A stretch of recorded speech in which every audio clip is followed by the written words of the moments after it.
Alright guys, the first phase in Storm the Castle is the collect phase. And you can tell what phase you're on because the reference card that you have for your faction has the different phases listed on there.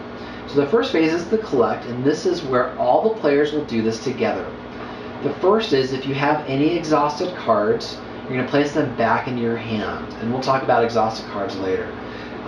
The next is each player is going to collect 5 gold. Okay, I'm just going to take the 5 coin here, and remember you start the game with 5 gold.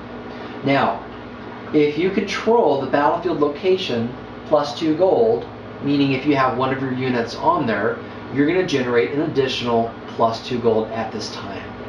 The next thing you're going to do is collect magic. If you're the Arcanist, you're going to collect a number of magic tokens equal to the amount of magic that your units generate. Okay, each of the units may say, like, they generate 1 magic or 2 magic, and so based off what your units say, you just add those up, and that's what you collect at this time.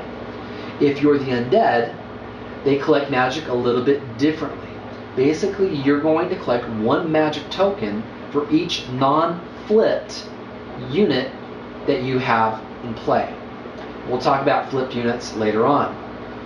If you control the plus 2 magic battlefield location, you're going to gain an additional plus 2 magic. Okay, so if you're the Arcanist or Undead, taking over this battlefield location is going to be pretty important to you.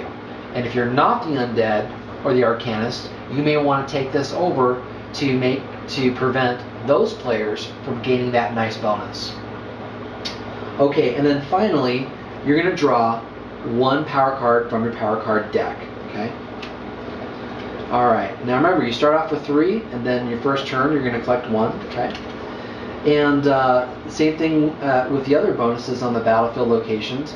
If you happen to control this battlefield location that says plus 2 draw, you're going to draw an additional 2 cards. And that can be really important and powerful in the game. And now, we're not going to go over every single rule in the game, but this is just basically how to get started. But as you read the rules, you can only hold a maximum of 10 gold and 10 magic at the same time. Okay, so once you go, if you happen to get 11 gold or 12 gold, that excess gold or magic is immediately lost, meaning you can't even use it to spend. Okay, and you can only hold a maximum of 3 power cards in your hand at the end of the turn. And if you're the boss, so we'll talk about the boss later, you can only hold 3 boss cards at the end of the turn as well. Alright, thanks.